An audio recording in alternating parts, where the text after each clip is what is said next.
Angie Telma, des actualités uniques, dynamiques et renversantes dans le journal TV. Batimax se rapproche encore plus de vous. Bienvenue dans votre nouveau magasin Batimax Tarlalan, ex-Safina. Batimax, la qualité au meilleur prix. Big Cristal, penina tena azo antoka. Lolotranao ny fampalalam-baovao.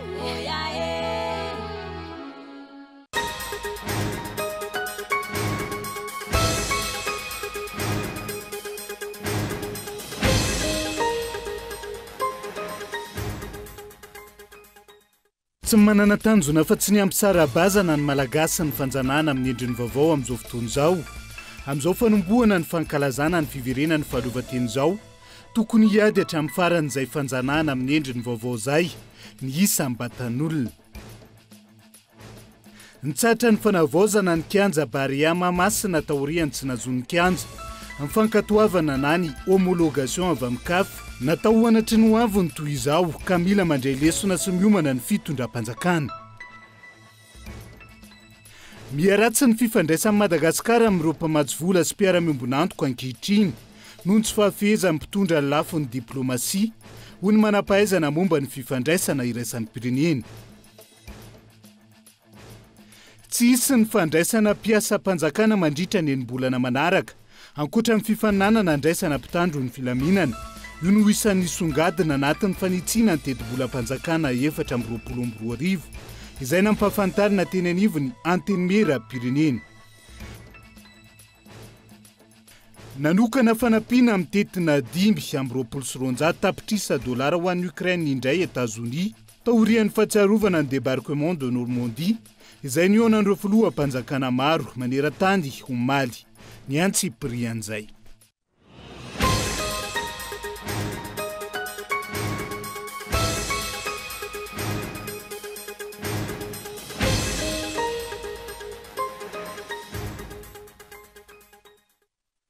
Ankafaliana trano tombo klasia tongo vavy no hitsidiany indray ny tokantranonao amin'ity alety tonga soa ato anatin'ny fotoanan'ny fampalalam-baovao.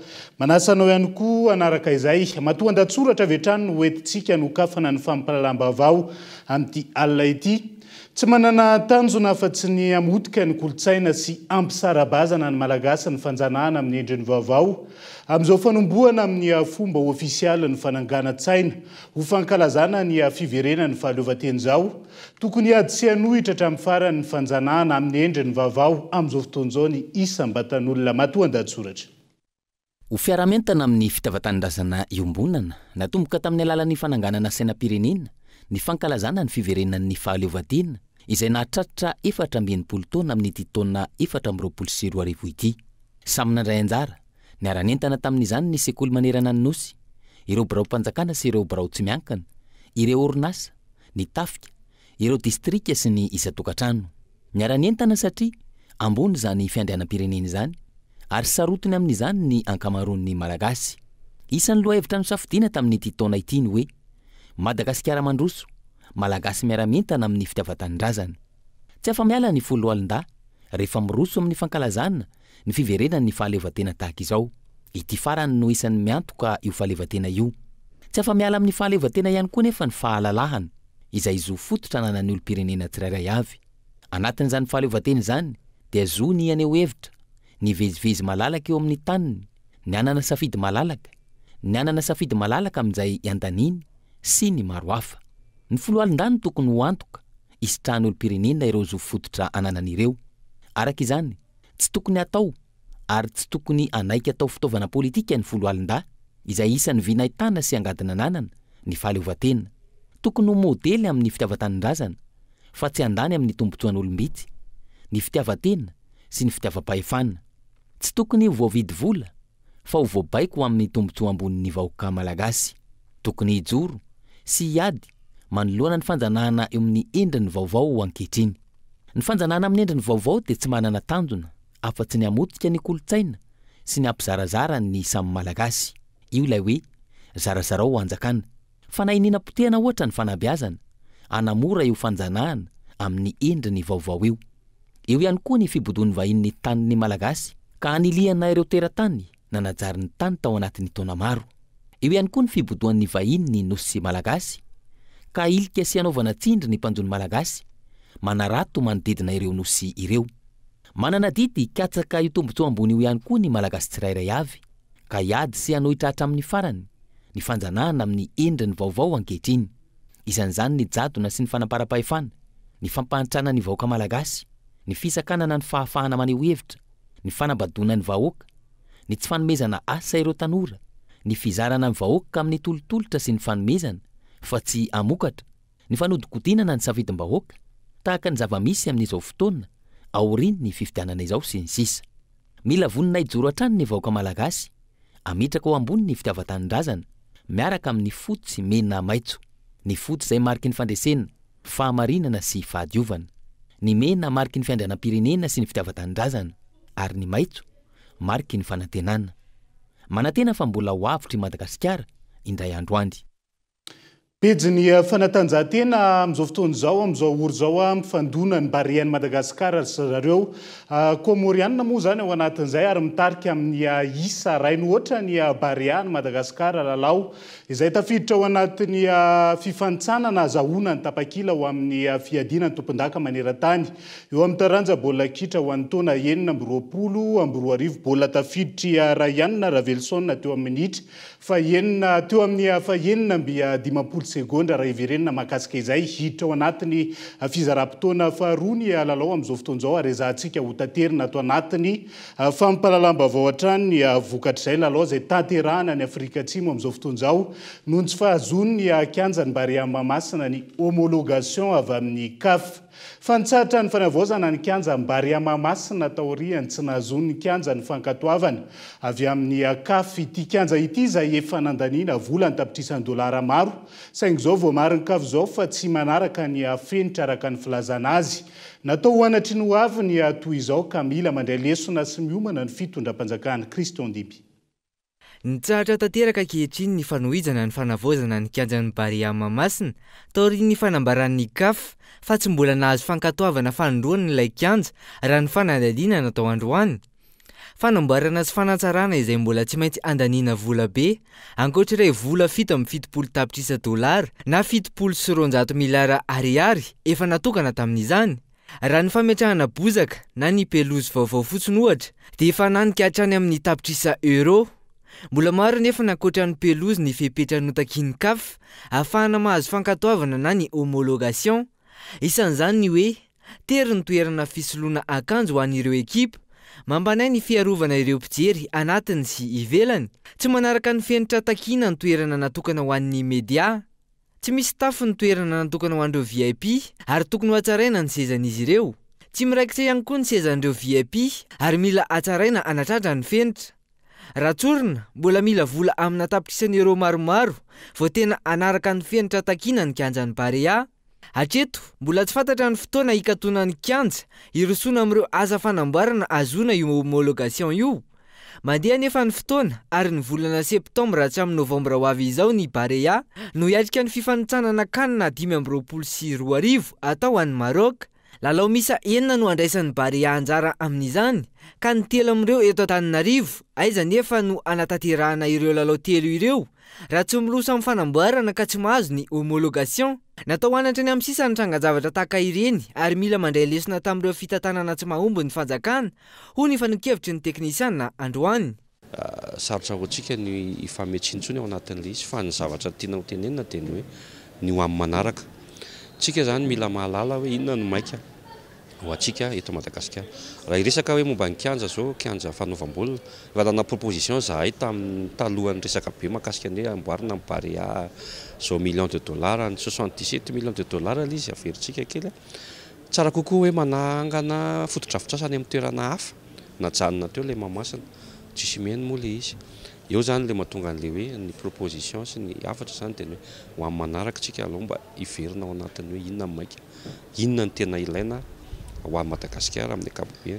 Raha iverenana, vola mitetina 770 tapitrisa dolara na 700 miliara ariary ny teti-bola natokana anavaozana ny kianjan'ny Barea Mahamasina nanomboka ny taona 2020. efa taona aty aoriana tsy nahazo fankatoavana avy amin'ny CAF na ny Confédération africaine ny baolina kitra ho afaka mandray lalao iraisam-pirenena ity kianja izay nolazain'ny mpitondra fanjakana fa manara-penitra ity. Efa nanomboka tamin'ny volana novambra 2024 nefa nilaza ny teo anivon'ny CAF fa hanao fitsiriana ny kianjan'ny Barea ho fijerena ireo fepetra takina amin'ny fiampiantranoana ireo lalao fifanitsanana ny fiadiana ny amboary maneran-tany baolina kitra ho an'ny taona 2024 saingy tsy nahazo fankatoavana na homologation avy amin'ny CAF ity kianja ity tamin'ny volana aprily lasa teo. Nangataka fepitoana ray volana tamin'ny CAF tao aorian'io ny FMF na ny Fédération Malagasy ny baolina kitra mba ahafahana manavao sy manatsara ireo teboka misa sivy izay nolazaina fa tsy voaja nandritra ny fitsirian'ireo teknisianina saingy tsy mbola nahazo fankatavana ihany ity kianja ity ray volana tao aorian'izay. Pirofo mitoaka amin'ny tenda izao fa fisehoana ivelany sy hoerahoera-trany ny an'ny fitondram-panjakana fa tsy arak'izay ny fomba fiasa ho iatrany ny teknisianina amin'izany. Le izy aloha efa enatra ary le izy inge efa raha malala hoe ny zavatra manara-penitra resahana amintsika eto inge tsy mbola manara-penitra na ho antsika malagasy io na ho an'ny any ivelany. Rehefa misy mpitsara avy any ivelany ataoko hoe mandinika an'ireny zavatra ireny zany dia hita ihany le izy hoe tsy tao anaty manara-penitra tokoa. Tsy firifiry moa ny kianja nolazaina manara-penitra raha Madagasikara nefa na le izy tsy vita hatramin'ny farany na le izy efa simba sahady. Ny tiako hatongavana amin'izay ho izy enatra le izy ho antsika malagasy. Fa araka le lasaina hoe efa tokony hiova ny toe-tsaintsika, tokony efa halala sy tokony efa hiteny amin'izay hoe manahoana daholo ny zavatra rehetra tokony mitranga eto amintsika satria marina ny filazana hoe manala baraka izy nefa izy raha moa no tsy maintsy fantatra foana ihany hoe iza ny tompona andraikitra tamin'izy ireny. Ankilany, androany no ifandona amin'ny ekipa pirenena komoriana ny Barea de Madagascar amin'ny lalao fifanitsanana ny fiadiana ny amboara maneran-tany ny baolina kitra ho an'ny taona 2024 any amin'ny kianja ny FNB Stadium Johannesburg any Afrika Atsimo. Raha toka iaona amin'ny ekipa pirenena Mali kosa ny Barea ny talata 12 ny volana Jona ho avy izao. Fa hiarany fisamborana avokoa izay solombavambahoaka manohitra ny fitondrana raha tazany potson'ireo miaradia amin'ny fitondrana hatramin'ireo mpitrandraka sy mpanondrana ny harem-pirenena raha ny hita tao anatiny 5 taona. Veresikasina ny solombavambahoaka ary tsy asiana asiny ny immunité parlementaire ho ireo solombavambahoaka tamin'ity androan'ity. Ny alarana Evson. Manao mizana tsindry ila ny fitondram-panjakana ary mibaribary ny fitongilanana amin'ny fampiarana ny lalàna amin'ireo solombavambahoaka miaraka sy tsy miaraka amin'ny fitondrana. Tsy manisy asiny ny atao hoe immunité parlementaire ihany koa izao fitondrana izao raha tsy miaradia amin'izy ireo. Hita izany amin'ny raharaha masikola mali izay atao andromaso amin'izao fotoana izao raha nosamborina tamin'ny raharaha fandorana Bron ny SRMV atao amin'ny distrika ny Tsiomby. Manao antso amin'ny tokony anajana ny lalàna araka izany ireo solombavambahoaka. Eo le hoe mizana tsindrinila fa rehefa manaraka amin'ny maro anisy ave natao manana majorité ve dia tsy miatra amin'ny lalàna fa rehefa ohatra ka tsy miaradia aminareo dia foronina daholo atsangatsangana tsy mety zany satria tsy fitaizana tsara ho an'ny taranaka. Dia marina tokoa izay efa narefa fa rena izay nandritry ny fivorian'ny président hoe manao tatitra ny fisolon-toerana fa nisy ny taratasy azy nalefa nanandreo to prime ministre tokony ho jereny zany tokony tsy hitanila ianareo mpanatateraka ao anatin'ny fandraisana ndraiky satria tsy teraka fitonina eto amin'ny firenena zany rehetra zany. Misy ho ny solombavambahoaka izay tokony ho enjehan'ny lalàna no ny eloka izay nataony ary fantatrareo tsara mihitsy fa nanao zavatra tsy mety zany olona zany matombo fikitra teo solombavambahoaka dia foronina daholo atsangatsy manorana rehetra ao mba ahafahana mijanona eo amin'ilay toerana. Fa raha tena nandeha araka ny tokony izy ny fifidianana misy tsy tokony solombavambahoaka tsony solombavambahoaka amin'izao fotoana izao raha hoe jerena amin'ny zava-misy. Zay ivony efa nisy ny taratasy nalefa nisy filofo ampisolo-toerana eo anivony anteny mera-pirenena tany amin'ny prime ministre amin'ny mbola ananany nisy solombavambahoaka ny atao hoe immunité parlementaire saingy tsy mbola misy toyiny izany hatramin'izao andrasana hatrany ny toyiny tsirara ity. Fa miantsony malagasy rehetra iray fo manoloan'ireo disadisa-pifidianana ina hitarika ady an-trano. Eto amin'ny firenena amin'izao fotoana ny eo anivon'ny cellule de crise diovy Madagasikara any Toliara Bonhomme Élysée Kolo Toliara. Tsy nisy nandeha amin'ny laony ny fizotra ny fifidianana nisy eto amintsika ka nahatonga izao olana maro isan-karazany mitranga izao hoy ny avy eo anivon'ny cellule de crise diovy Madagasikara ato amin'ny fifaritany ny Toliara. Isan'ny antony ray goavana ny fanitsakitsanana ny lalàna misy eto amin'ny firenena raha ny fanazavana. Ny maire rolan'ny mandat députation amperinasa no ananovana fifidianana. de fa hita fa zavatra tsy mety ary mandika lalàna zany izy amintsika no nandeha tanàna Afrique du Sud nanatonta ireo bulletin reo tsy misy afa-tsy seni na ny solotena ny gouvernement tonga eto reo raha reo misy ny préhaussé angany mpanohitsy nahitan'izany isenitsy tsy nilaza fa vaky ty magasin ay amin'ny antota taratasy mpividiana nefa io fa misy préhaussé dikazay maloto ity raha ty de zao ny afarany no amafisin'izy ireo fa saritsarina fifidianana no natao teto Madagasikara raha ny zava-misy ny zohina fa tsy tena fifidianana mbola mahazo vahana hatrany ny fanarato-pahefanana ataon'ireo kandida sasany amin'ny fampiasana ny maha-kandida-mpanjakana nandritra ity fifidianana ity raha ny fanazavana hatrany laha tarafina tamin'ny fanomanana sy fiatrehana an'ilay fifidianana sy ny fomba nanaovan'ny mpitondram-panjakana ny fifidianana zany dia hitanao hoe manitsakitsaka tanteraka ny vahoaka malagasy mpifidy sy manao zinona ny vahoaka malagasy izay mpifidy ny zavatra misy teto amin'ny firenena satria ny fizotra ny fifidianana zany dia nahitana hoe tsy tena fifidianana no natao teto Madagasikara fa saritsarina fifidianana no natao izany hoe natao ny fifidianana mba hoentina hilegitimena hampandaniana ireo lazaina fa kandida-mpanjakana raha sika ohatra ny kahany distriktan'ny Toliara voalohany miara-mahitany atsika fa tompona ndraiky mpanjakana taleparitra na ministera no manao ny animation manentana ho fampandaniana ireo lazaina hoe kandida-mpanjakana raha ny lalàna no arahana dia mazava hoe disqualifié avokoa ireo kandida rehetrarehetra izay nampiasa fahefam-panjakana nampiasa fitaovam-panjakana nanao faneriterena na pression tamin'ireo tompona ndraiky mpanjakana manomboka any amin'ny lehibean'ny fokotany hatrany ben'ny tanàna ny lehibean'ny distrika neny fanady ireny sefoza ny mpiasa mpanjakana rehetra rehetra miantso ny malagasy rehetra sy ireo vondrona antoko politika ny avy ao anivon'ny cellule de crise diovy Madagasikara faritany Toliara mba iray fo manoloana izao fanitsakitsan-dalàna misy eto amin'ny firenena izao ka hanambatra ny hery hiaro ny safidim-bahoaka sy ametraka ny tany tan-dalàna avy ny Toliara dia hiazo any Mahajanga vetivetsika miantefa amin'ireo kandida ireo vahoaka ary ny ampitandro ny filaminana ao Mahajanga ny fanambarana izay nataon'ireo olobe iray aman-dreny any an-toerana manoloana ny zava-misy taorian'ny fifidianana solombavam-bahoaka Anja Robert Kolo Mahajanga manoloana ny toe-draharaha politika na fampana teto Mahajanga taoria ny fifidianana solombavam-bahoaka teo dia natsikaritra reto olobe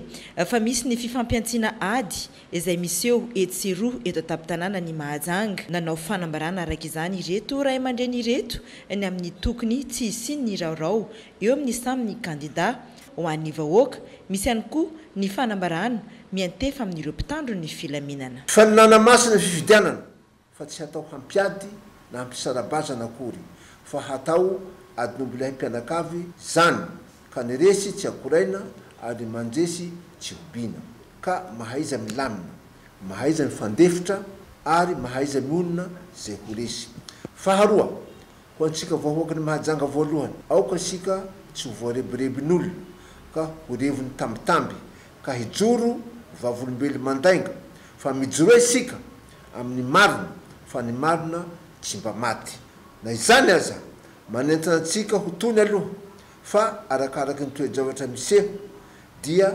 afantarantsika miandalana eo ihany ny mety ho tohy ny dingana izay hataontsika fahatelo ho anareo mpitandro filaminana zay natao hiaro ny vahoaka sy ny fananana manainganareo izahay mba hijoro ihany koa ka tsisy ny fitongilanana na ny fitanilana manoloana an'izao zavatra mahamenatra izao fa matetika ny fitongilanana sy ny fitanilana dia miteraka korotana koa aokare samby tsy hatao zanay kalahafa izy efatra mianadahy mpifaninana fa samby hitovy ny fitantanana azy ireo tany misy olobe tsy miady zaza fanambarana izay natao ny maraina ny fahenina ny volana jona 2024 fa mitaky ny anafoanana sy amirenana ny fividianana solom-bavambahoaka ao amin'ny distrika an'Antsalova.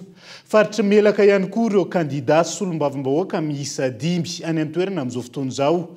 Anton'izany ny fangalaram-bato izay nataon'ny kandida tsy miankina izay nifandray ankolaka amin'ny fanjakana izay mitarika vonjomaika amin'izao fotoana izao ny distrika an'Antsalova izay miaina anaty tsy fandriam-pahalemana hatramin'ny andron'ny fividianana izay nahitana asandahalo raha ny fanazavana. Fividianana fenosoka sy fividianana safidim-bahoaka no niseho tao amin'ny distrika an'Antsalova, faritra melaka, izany fanambarana ireo vondron'ny kandida tsy miankina ny latsaka hovidiana tany an-toerana. Kandida iray tsy miankina saingy tompona ndraikitra ara-panjakana tany an-toerana no mitarika vonjomaika raha ny fanazavana. Nividy ary nanodikodina ny safidim-bahoaka ety farany raha nambaran'ireo kandida. Ny kandida mitarika vonjomaika amin'izao dia mahaleo tena. Mahaleo tena izy fa nampihatra ny fahefana zay tena ampelantanany zao tsy teny hoe ratra mangaika rehetrarehetra nisy amin'ny distrika an'Antsalova dia nampiasana zay fahefana zay tamin'ny alalan'ny vola. Santionana amin'izany dia nisy fifidianana nyregny président de vote sy ny secrétaire de vote agny amin'ny 600 milliards ariary par tête. Nisy koa fifidianana na karazany hoe membre bureau de vote tao anatin'ny vote anankiray vola tsy tokony tsy foroana amin'ny 1,500 milliards ariary. Ankoatran'izay dia ny PV aty ampelantananay tsy mitovy PV zay nandreseny io kandida mandresy amin'izao fotoana zao avonjomaika io. Reto kandida namana reto misy efatra za eto fa mbola misy ray any andalana zay manampy anay amin'izao fotoana zao fa ny PV anananay reto dia mitovy fa ny mahagaga tsy mitovy amin'ny vato azo ny kandida zay mitarika amin'izao fotoana zao ny PV any ampelantanana. Eto zahay manao antsoava amin'ny tompona ndraikitra eto amin'ny firenena. Mangataka re tompoko fa mba tsy hisiany olana ny distrika an'Antsalova hatramin'izay dia niaina tao anatin'ny fifidianana malalaky ary nanaja safidin'ny vahoaka. Fa mindray mitoraka ty kosa samby nandany vola tsy tokony tsy foroana ny safidim-bahoaka napetraka amin'ny ray zahay samy tsirairay io nefa namidy no sandaina amin'ny alalan'ny fampiasam-bola zay tamin'ity fividianana mindray mitoraka. Ankoatra izany, iray amin'ireo distrika miaina tsy fandriam-pahalemana lalina amin'ny asandalo ity distrika ity raha ny fanazavana hatrany tamin'ny andron'ny fividianana no nahitana izany asandalo izany izay ahina ho mifandray amin'ny fangalaram-bato. Ny endriky tsy fandriam-pahalemana nisy tokoa. Misy fokotany telo Anjia be dia nisy fokotany ray zay nisy endriky ny tsy fandriam-pahalemana. Io Anjia be io dia ambarana eto fa tsy tao fokotan'ny Anjia be zany etrehitra hoe efa maty ny bureau de vote ny Anjia be hany ka mbola nafindrana plasy mbola velona io BV io amin'izao na zahay kandida tsy nafantatra hoe taizana amin'ny raha toerana nyreo bureau de vote reo. Zany dia endrika tsy fanaran-dalàna satria zahay kandida reo tsy nafantatra hoe afindra amin'ny toerana ohatran'izao ny bureau de vote amin'ny toerana nisy ahoany endriky nisy ahoany fanafian-dahalo. Eto koa dia manao antsoava amin'ny tompona ndraiky satria manjeky ny tsy fandriam-pahalemana amin'izao fotoana zao zany ao amin'ny distrikny Antsalova. Nandritra regny propagande zay natrehanay ary amin'izao fotoana zao dia tokony ilana vahaolana malaky zay faran'izay malaky izy io fa hiteraka olana ho an'ny vahoaka zany. Araka izany, mitaky ny anafoanana sy amerinana amin'ny fividianana amin'ny distrika an'Antsalova araka izany ireto kandida ireto. Miisa 7 raha tsy arivony ireo kandida latsaka hovidiana tao amin'ny distrika an'Antsalova. Ny vondrona 5 tamin'izy ireo. Raha toka kandida mpanjakana ny iray ary ny iray farany izay tsy miankina mitarika vonjomaika amin'izao lazainy mifandray mikolaka amin'ny fanjakana ihany. Fa iroso amin'ny fampitahana ny PV avy amin'ireo birao fandatsaham-bato tao amin'ny distrika Anambato Finandrana ihany koa ny kandida solom-bavambahoaka tany an-toerana amin'izao fotoana izao tsy anaika hatramin'ny farany fanodikodinana ny safidim-bahoaka izy ireo raha nitatitra nataony Taleny Kabinetra ny filohany antenimera-pirenena teo aloha. Hoavy rapitso ny antonta-taratasy momba fifidianana rehetrarehetra ny pombana zanamaso Kristina tonga eto Antananarivo dia hanao hoe ny MCD zahay ngataka confrontation dia ho hitantsika eo zay toy à partir de lundi mais d'or zay déjà zay dia efa miteny hoe zay dia lohany laharana chef de file ao anatin'le KMSB ary efa mijoro any Ambato Finandrana mihitsy ary zany fa ny indray zay tsy mbola heninay loatra le KMSB tamin'izay fa vahoaka miaro ny safidiny efa mijoro any zao ary fa manao fanambarana reo fa dia tena hiaro ny safidy tokory zareo. Zay mahatonga anay tsy niezaka tsy niteny tao anatin'ny fotoana fohifohy lavalava noho ninona rehefa ny tena miteny dia lazaina hoe tany ty tandalàna fa ny sasany rehefa mandika lalàna kitsirano amin'ny masom-bahoaka hitapoky hitam-pirenena dia mbola normalina foana. Tsy maro toerana intsony ny fitondrana rajoelina raha ny hita nandritra ny fifidianana solombavam-bahoaka teo hony antoko herim-bahoaka mitambatra androany. Hita taratra izany manoloana ireo endrika tsy fanarahan-dalàna azy fangalaram-bato nataon'ireo kandida-mpanjakana ahafahan'izy ireo mahazo ny maro anisa eny anivony antenimera pireneny. Daniela Minorso. Nateo azy ireo endrika tsy fanarahan-dalàna ny arosoka afahana mahazo ny vato ny maro anisa ny aloha nandritra ary taorian'ny fifidianana solombavam-bahoaka teo iny. Hita taratra hony avy eo anivony atoko HBM na ny herim-bahoaka mitambatra fa tonga saina ny vahoaka malagasy ka tsy nifidy intsony ireo kandida ny fitondrana izay efa fantatra fa tsy arona isolo tena marina ny vahoaka eny anivony antenimera pirenena. Hita fa tsy ilain'olona intsony zany fitondrana ny andrajoelina ty. Zay zao ny na dia hita fa betsaka ny zavatra tsy mety tsy manana majorité mihitsy zany izy araka ny fahitana azy.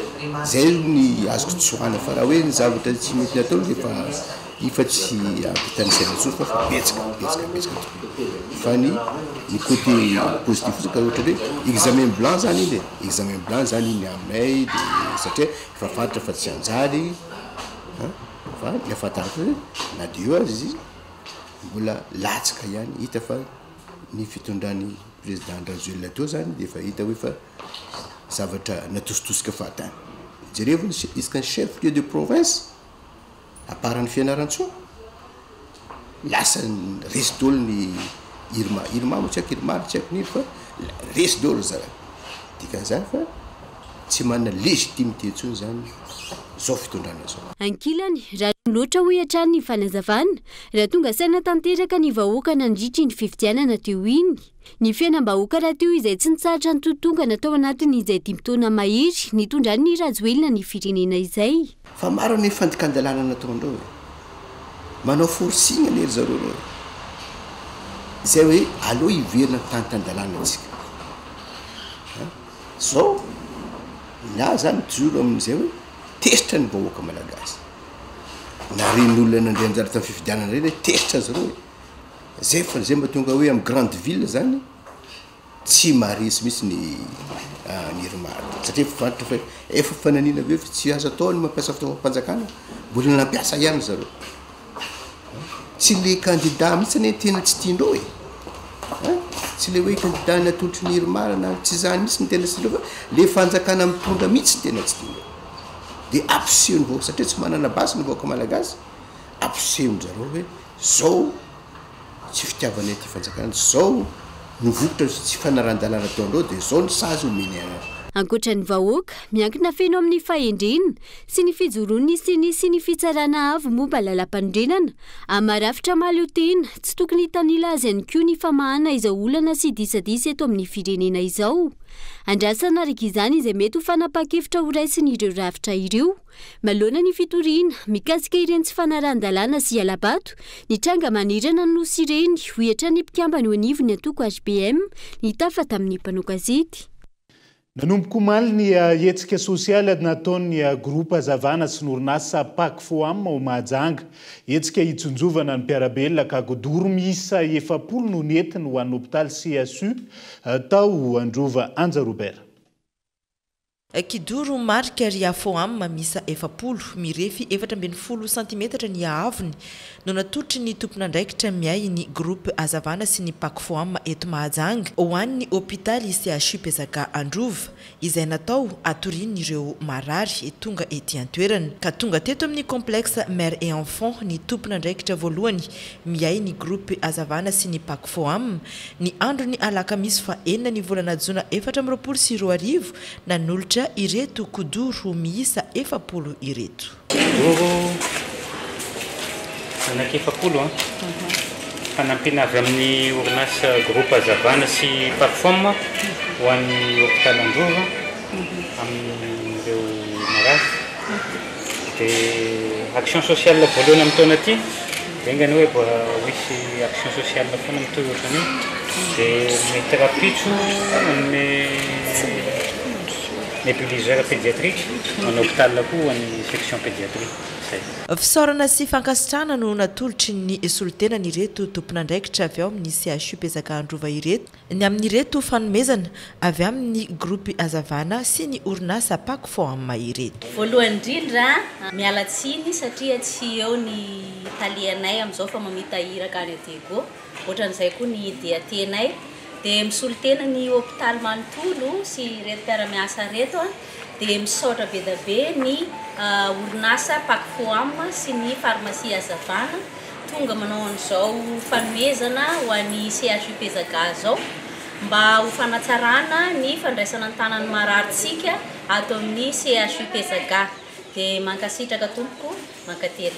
Ho fitsonjovana ny mpiarabelona hatrany no nanomezany gropy azavana sy ny orinasa Pakofo amma eto Mahajanga ny karazana fanampiana toy izao ho an'ny hôpitaly eto Mahajanga. Izay ihany koa no entina misedy vetivety ao anaty doka fohy aza misaraka aminay ary.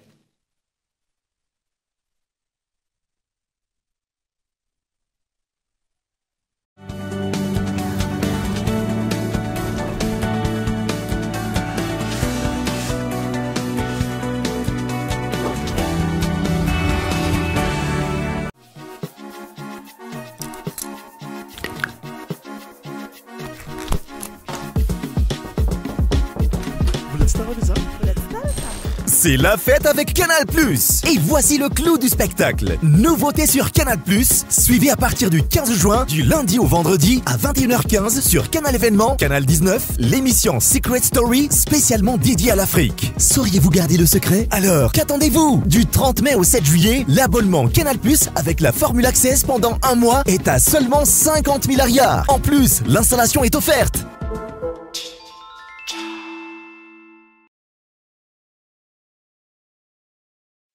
Araroty mbalika be na saramanitra amity fianabidy govana volana zony miaraka mbalika ao amin'ny 200x plus lasa 10 alina ariary monja mipetra-bola voalohany raha etsary ary izy teo aloha dia efa afaka misitraka hazavana mandeha amin'ny masoandro ianao misy jiro antona efatra amin'ny jiro ray mirehatra ho azy rehefa mahatsikaritra fihetsehana sady afaka misarge finday aza taraiky hatramin'ny faha-telopolo jona ihany io a manatona aingana ireo telma shop akaiky anao sy ireo mpanjara akaiky anao manazava aminay ambany volo.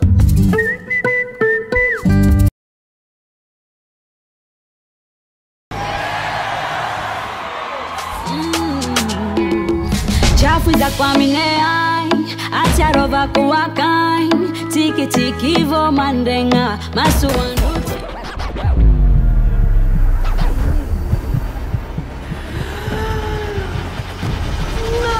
Pour la prochaine fois, Big Crystal, le stylo toujours fiable.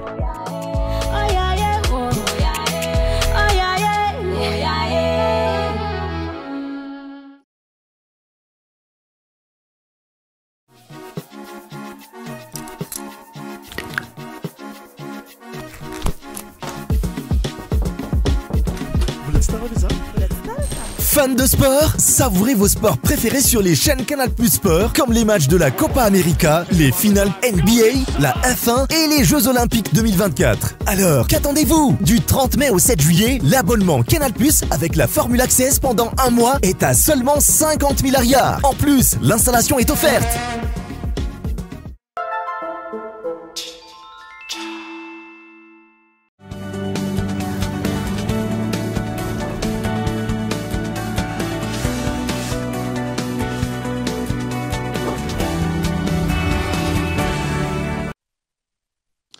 Manatitra ny arabatra ny tomboky lasy tombovavy tonga soa indray ato anatin'ny tapany faharoa amin'ny fampalalam-baovao amin'ity alina ity. Anokafantsika azy ampitany aminao hatrany ny vokadalao eo amin'ny fifandona ny barian'i Madagasikara sy Komoro amin'izao fotoan'izao lalao tafiditra ao anatin'ny fifanitsanana azahoana ny tapakila iakarana ao anatin'ny fiadiana ny tompon-daka maneran-tany eo amin'ny taranja baolina kitra ho an'ny taona 2024 raha ny vokadalao ambadika ao dia mitarika amin'ny isa roa no ohatra indray zany zao ny ekipa pirenena malagasy. Fanohizantsika ny fampalalam-baovao nitondra fitaovana toy ny extracteur d'oxygène ho an'ny hôpitalin'ny Reny sy ny Zaza. Tao Mahajanga ny orinasa Star Madagasikara amin'ny maraina teo. Teo ihany koa ny kit de naissance ho an'ny Reny Terabao tao amin'ny complexe mère et enfant Androva Mahajanga. Anja Robert Trany. tonga nanatitra fitaovana toy ny extracteur d'oxygène ho an'ny complexe mère et enfant eo anivon'ny CHU pezaka Androva sy kit de naissance miaraka amina oviva ho an'ny reny terabao teto amin'ny hôpitaly ny andron'ny zoma fa 7 ny volana jona 2024 ny orinasa Star Madagascar. Zay androany solitena ny orinasa Star eto amin'ny CHU Androva eto Mahajanga tondra fanampiny ho an'ny hôpitaly. Raha ny marina kokoa dia ny resaka démarchation Star moa zany dia anisany manana voly anankiray izay miany fahasalamana reny sy ny zaza. Dia ao anatin'izay fiahinan'ny fahasalamana reny sy ny zaza zay mitondra ny anjara brikinay zay ho an'ny CHU Androva karazana materiel entina hanampiana ny hôpitaly dia misy ihany koa ny kit de naissance izay entina hanampiana ny reny voteraka moa zany. Nisafidiana manokana ny hôpitaly eto Androva satria efa nisy ny fiara-miasa teo aloha teo amin'ny fanatsarana ny hôpitaly ny fanatsarana ny toerana izay tena andraisana marary dia manohy amin'izay fiara-miasa zay ankehitriny amin'ny alalan'ny fampitaovana ny hôpitaly. Concentrateur d'oxygène dia ny kit de naissance ahitana sac à langer dia misy ihany koa taty misy ny lavoir misy ny serviette de bain. Ankoatran'izay ihany koa dia manome rano sotro madio zay amin'ny alalan'ny marika oviva nozaraina ho an'ny reny voateraka moa zany ny rano. Ny tondra teny fisaorana sy fankasitrahana ho an'ny orinasa Star amin'izao fanomezana avy amin'izy ireo izao ny solitena ny tompon'andraikitra eto amin'ny CHU pezaka Androva. Betsaka ny orinasa Star amin'izay don ataon'izay ahafahana manatsara bebe kokoa ny fandraisana tanana ny marary dia misaotra ny anaran'ny marary moa zany izy dia nisitraka amin'ny don io dia indrindra moa zany dia miresaka retsy ny zaza fantatsika efa tsisy olona tonga dia olondehibe zany fa tsy maintsy hoe teraka aloha dia ohatra ka hoe misy fahasarotana sanatria eo amin'ilay fiterahana zay sy manodidina zay dia mety hitondra takaitra ilay zaza mandritra n'ilay androm-piainany miain'ilay reny koa sanatria raha misy olana dia mety hoe atahorana koa ka noho izany tena manavitra ainana kokoa tsika ohatra ka hoe fitaraka ny tompony izy manodidina ny reny sy ny zaza zay zany dia zay zavatra zany efa misy ny fahavonona amin'izavo fa misy koa ny fitaovana ilaina dia misaotra ny partenaire-tsika zany mba nanatsara fampitaovana amin'izay hoentina miasika an'izay zava-dehibe eo amin'ny orinasa Star tokoa ny fanampiana sy ny fiahina ny fahasalaman'ny reny sy ny zaza toy izao ka tombony lehibe ho an'ireo reny voaterabao tamin'ity anio ity ireto kit de naissance no entiny orinasa Star ireto ary tombony ho an'ny hôpitaly sy ireo marary izay mila izany kosa ny extracteur d'oxygène. Fifandraisan'ny Madagasikara amin'ny anovelany miaratsy ny fifandraisan'ny Madagasikara amin'ireo mpamatsy vola sy ireo mpiara-miombona antoka amin'izao fotoana noho ny tsy fahafehezan'ny mpitondra ny lafin'ny diplomasia hoy ny manam-pahaizana momba ny fifandraisana iraisam-pirenena ankoatrizay tsy manana fahaiza-manao amin'ny fandresen-dahatra azona famatsim-bola ihany koa ny mpitondra fanjakana any ka tsy misy vokany hatrany ny fivoahan'ny filohan'ny repoblika matetika anovelany. Henri Florian. Misedra olana goavana eo amin'ny lafin'ny fifandraisana iraisam-pirenena ny Madagasikara amin'izao fotoana izao, na izany ny lafin'ny diplomasia, na izany eo amin'ny findramam-bola, na izany eo amin'ireo karazana fanampiana avy amin'ireo mpiara-miombona antoka isan-tsokajany. Manampitrotraka ireo rehetra ireo ihany koa ny fangatahany fanjakana malagasy, ny hanoloana ny ambasador ny vondrana Europeana farany teo, izay misy hiako ny goavana amin'izao fotoana izao. Eo amin'ny fifandraisantsika amin'ny any ivelany, manampitrotraka izany ihany koa ny tsy fisian'ny demokrasia sy ny fahabetsahany kolikoly maro samihafa. Ajerentsika tokoa ankehitriny ny relation tsika miara-miasa amin'ny vondra iraisam-pirenena na ny diplomasia maromarona dia somary nitaitsika lesoka kely moa tamin'ny teo le fangatana fanoloana ny ambassadrice ny Union Européenne. Zany hoe nataitsika vokany iny amin'ny totsika hoe tsy hoe sondialina fa amin'ny efezana nanoloana iny ambassadrice iny amin'ny fampiatona ny karazany hoe famatsim-bola ho an'ny Madagasikara toy zany.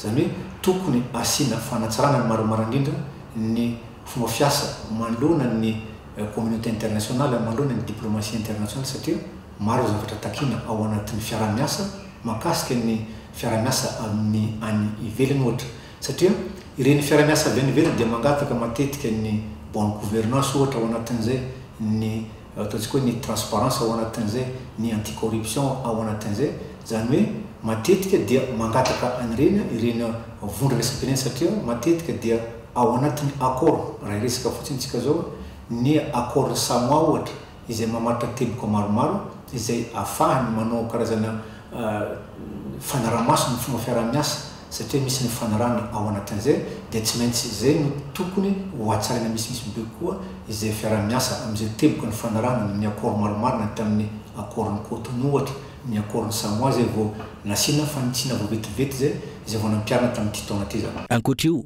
zary lasa fihetsiketsehana fotsiny ihany ny fivoahan'ny filohan'ny Repoblika Andra Rajoelina makany ivelany efa tsy misy tombontsomo vaingana azon'i Madagasikara noho ny tsy fahaiza-manao eo amin'ny lafiny fifampirarahana. Ireny fivoahana matetika iny dia mba tokony misy karazany hoe ataontsika hoe fomba fijery na zavatra azo ao anatin'izay inona ny fomba fiaramiasa ao anatin'izay inona ny famatsim-bola ao anatin'izay ary ampahafantarana ny voaka malagasy izay vokatra azo ao anatin'izay mba ahafahana migoka an'ireny fomba fiaramiasa amin'ireny firenena any ivelany. Zay ny olana misy eto amintsika sy eo firenena sasansasany aty Afrika satria mila mampiasa ireo olona ataontsika hoe manana voalohany manana ataontsika hoe leadership ao anatin'izay manana ny traikefa ao anatin'izay manana ataontsika hoe ny lobbying internationale ao anatin'izay satria ny raharaham-bahiny ny ataontsika hoe ny diplomatie internationale dia mitaky an'izay expérience mitaky an'izay fahaiza-miasa mitaky an'izay karazana lobbying zay mba ahafahana manatanteraka sy manatosa ny asa zay tiana tanterahana na ny fiandramam-bola na ny fiatsoana ireo mpampiasa vola hiasa eto Madagasikara.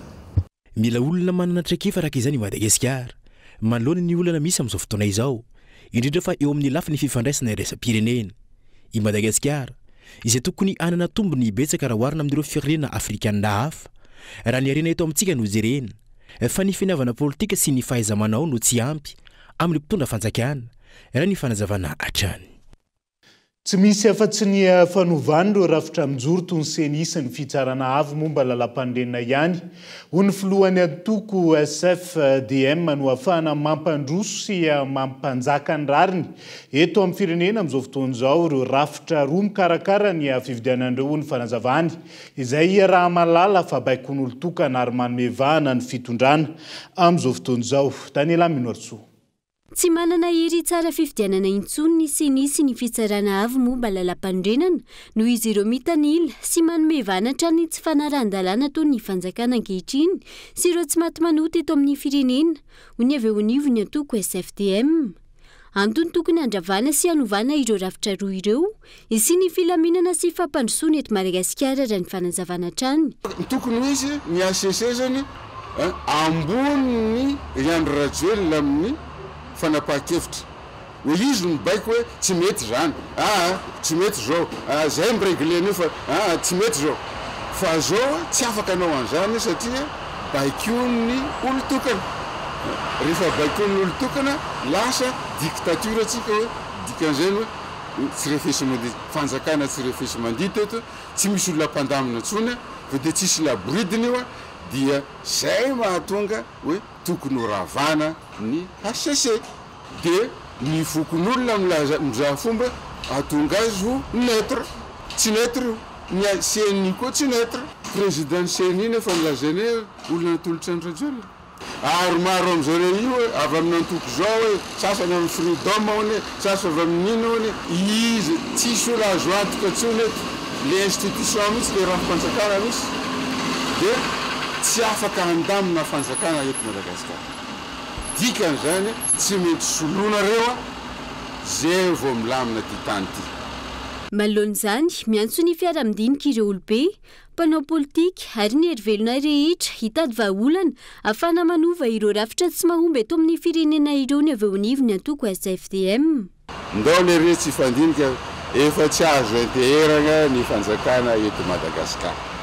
Fanjakana mangalatra mandroba tsy zavatra tsy robendrano mandroba arena matoza ireo zao tsisy vola fa hitany zao fanjakana bankropotra satria fanjakana tsy mahay tsy mahay mitady vola, tsy mahay mampiakatra harena. Ny harena moa ka avy amin'olona miasa. Raha vao miasa ny vahoaka malagasy ka omena fitaovana, mena vola, misy banky eto, banky mamfampandrosoana eto, dia miasa ny olona, mitombo ny vokatra, dia mitombo ny harena.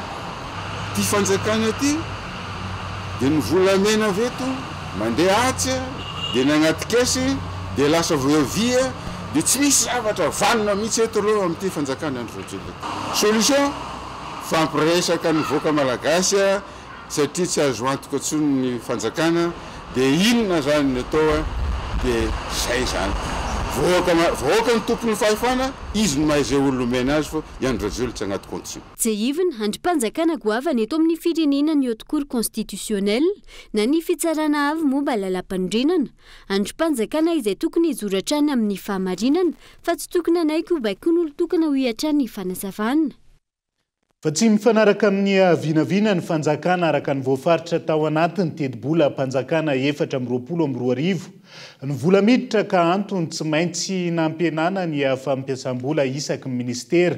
Izay no antony rosoana tamin'ny fanitsina ny teti-bola mpanjakana 420. Tsy isy ny fandraisana mpiasa-mpanjakana mandritra ny bolana manaraka. Ankoatry ny fifananana andraisana mpitandro ny filaminana ny fanitsina ny teti-bola mpanjakana, izay nampafantarina teny anivony anteny meram-pirenena tamin'ity androanty. Ny Lara Nevson. Sambany vonisy fanenana fotsiny ny vola ampiasaina noho ny bano to anatin'ny teti-bola mpanjakana na sipantsina teto amintsika. Androany nanao ny fampafantarana ny antony henirosony ny fanjakana amin'ny fantsina ny teti-bola mpanjakana 420 ny ministry ny toekarena sy ny fitantanam-bola. Raha ny fanazavana tsy mifanaraka amin'ny vinavina ny fitondram-panjakana no raiketina tao anatin'ny teti-bola mpanjakana 420 ny vola miditra ka voatery tsy maintsy manena ny fampiasam-bola ny fitondrana.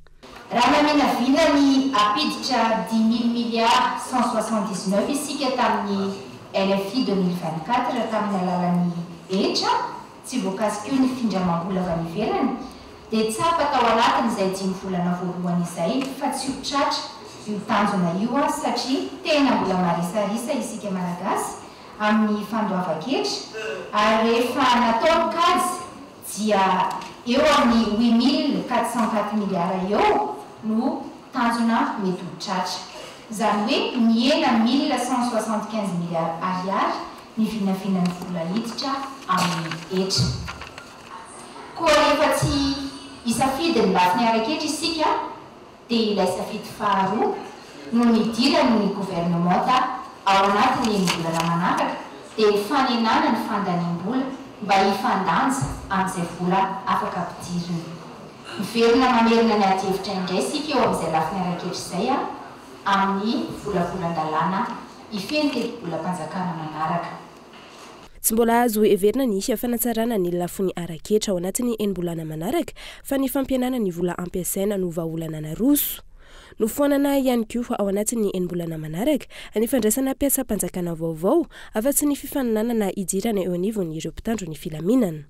Noho ny etra hidina 1754 milliards 1755 milliards dia hidina 1255 milliards ihany koa ny fampiasam-bola ao anatin'ity volavolan-dalàna ity ka izany dia hitarika ny fidinany teti-bola ministera sy ny institution toy izao. Ny fampiasam-bola andavanandro ilay hoe biens et services ahitantsika ny fampiasana ny fampidinana ny asa andavanandro sy reny carburant ampiasaintsika ireny dia hiena 4,6 isanjato avokoa ny any rehetra afa-tsy ny any anteny meram-pirenena, ny anteny meran-doolona, ny fitsarana afo momba lalam-panorenana ary ny voamera misahana ny fifidianana. Ankoatr'izay dia application linéaire no natao na hoe fampiarana mitovy tsankanavaka amin'ilay fanesorana 4,6 isanjato. Ny fampiasam-bola ho an'ny fiariana kosa na hoe investissement toy ny hoe fanamboarana trano sy ny sisa dia hiena mahery ny 50 isanjato avokoa ny any rehetra afa-tsy ny an'ireo karakara fifidianana. Akoatra izay mitombo hatrany ny vola omena ny drirama izay tsy ahitana vahaolana atreto ny fanomezana subvention amina miliara maro no vahaolana arosony fanjakana. No tanterahina androany tsy ahivina hatrany dia fampafantarana ny mombamomba ny teti-bolam-panjakana sy mpantsiana teny anivo ny anteny-metra-pirenena. Mitohy amin'ny asambometra ny solombavambahoaka sy ireo teknisianina avy amin'ny ministera androany sy rampitso ity fanjiniana ny LFR 2024 ity. Ka ny alatsinainy ho avy izao no aroso sy andraisana fanapahan-kevitra amin'ny fivoriam-by ny volavolan-dalàna. Maresaka iraisam-pirenena vetivety nanokana fanampiana amin'ny tetina 520 tapitrisa dolara ho an'ny Ukraine indray. États-Unis taorian'ny fahatsiarovana ny débarquement de Normandie izay nionan'ireo filoha-mpanjakana maro maneran-tany Mali. Ny filoha-pirenena Ukrainiana izay nanamafy fa tsy misy intsony ny fitoniana ao Eropa raha ny zava-misy amin'izao fotoana izao. Ka antony angatahany fanampiana bebe kokoa anosehana ny fanafiana Rosiana. Ny filoha Frantsay ihany koa izay nanamafy teo anatrehan'izay fa handefa fiaramanidina mpiady ilay antsoina hoe Mirage 2005 hanampiana ny Ukraine hatrany. Dia izay ihany koa no hoentsika manakatona ny fampilalam-baovao amin'ity alaity aty ampamarana dia ampatsiahivana ihany ny voka-dalao farany eo amin'ny feona mbarian'i Madagasikara sy Komoro amin'izao fotoana izao mitarika amin'ny isa roa ny ohatra ny ekipa-pirenena malagasy baolina tafiditra ihany na Ravelson teo amin'ny enina amby 20 segondra ny voalohany ary fa tany amin'ny enina amby 20 minitra ny faharoa lalao izay efa hifarana afaka minitra vitsy ihany koa. Tapitratreto ny fampalalam-baovao amin'ity alaity naizanaiza misy anao ankasitrany ianao nanaraka izany hatramin'ny farany azadimy rehefa avy eo ny fandarana Kitsipo iarahana amin'ny filohany Antoko Ilmada sy ny Ramiandrosoa Eriko izay isan'ireo kandida latsaka hovidina solombavambahoaka tany Vangaindrano fandarana izay anasana no hatrany. Mandrapitafa fatopoko. Velomatoka.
Big Crystal, penna tena azo antoka. Vous a présenté Ny Vava. Batimax se rapproche encore plus de vous. Bienvenue dans votre nouveau magasin Batimax Tarlalan ex-Safina. Batimax, la qualité au meilleur prix. 5G Batelma, des actualités uniques, dynamiques et renversantes dans le journal TV.